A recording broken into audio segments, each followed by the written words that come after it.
Welcome to the AFR Saints channel, where we provide you daily content on your favorite team, the New Orleans Saints. Do us a favor and hit that subscribe button. Be sure to leave your comments below and smash that like button.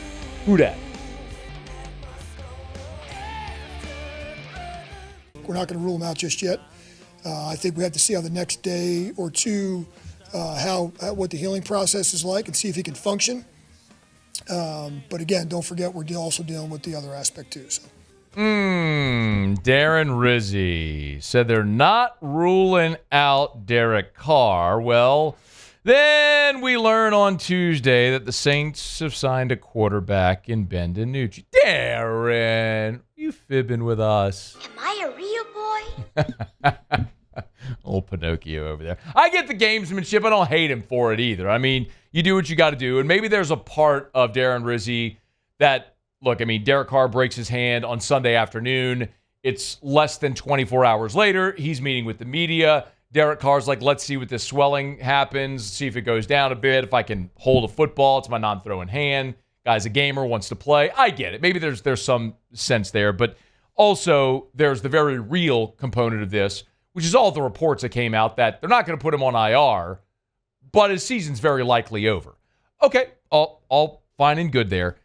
The Saints have to prepare for the possibility, if not the probability or likelihood, of Derek Carr not being available. And you can't just have two quarterbacks. You have to have a third on the roster for practice, for your practice reps, to have another arm at practice, and also for an emergency quarterback on game day, which has been Spencer Rattler. Well, now if Carr's not available, Rattler, Haener will be your two active quarterbacks, so you still need to have a third emergency quarterback. Well, maybe that'll come in the person of Ben DiNucci. So I love this.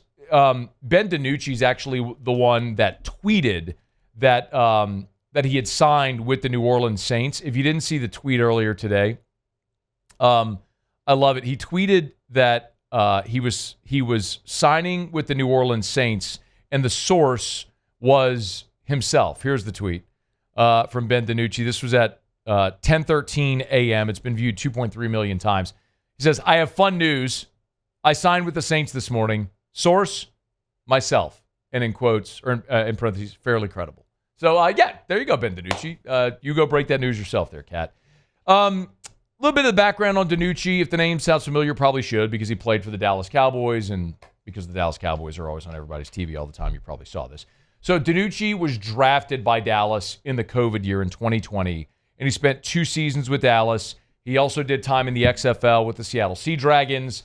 He spent time with the Broncos, the Bills, and now is signed with the New Orleans Saints. He's got 219 career passing yards in the NFL when he had some spot duty there in the COVID year with Dallas.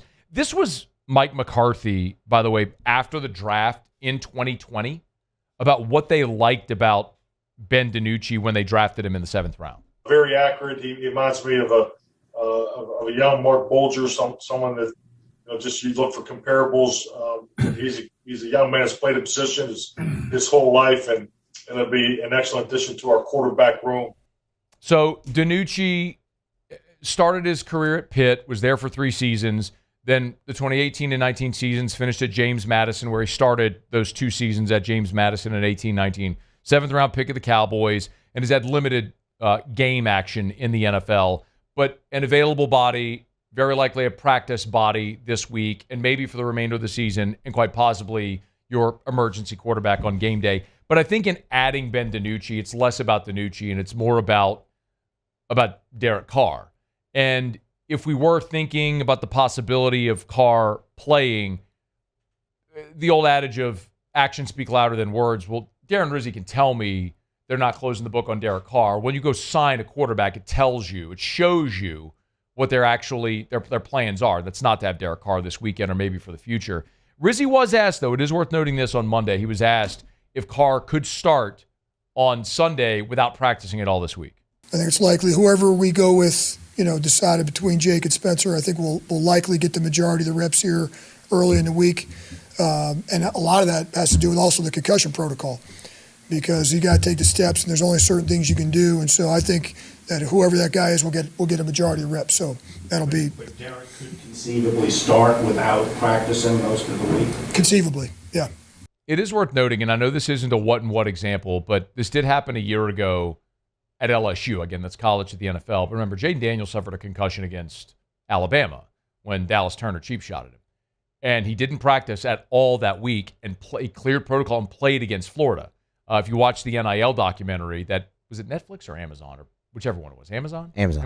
If you watch that, like they even walk through that about how he was just at practice taking mental reps the whole week. He didn't take a single rep at practice, a physical rep all week, and then went and played the game of his life, which got him back in the Heisman contention. So I get that's college, but it for a guy that's been an 11-year starter in the NFL, it's not unprecedented to think you don't practice physically during the week. I mean, we see it all the time with guys in the NFL that get veteran rest days, or the week is just getting them physically ready to go on Sunday. So I don't know why that would be any different with Derek Carr. If he's able to go, he goes. But again, he's got a clear concussion protocol and then also has to be physically able to play the position. One more from Darren Rizzi. He was asked also about how they would divvy up reps this week at practice.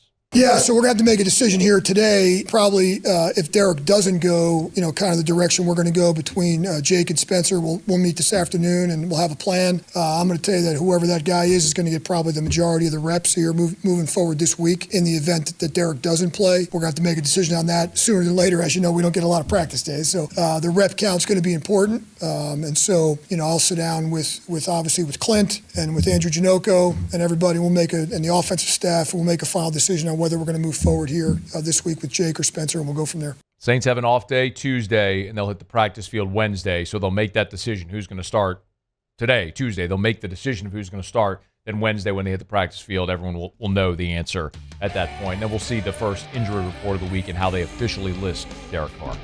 Hey, thanks so much for watching. Please leave your comments. I love to interact, and be sure to hit the red subscribe button below.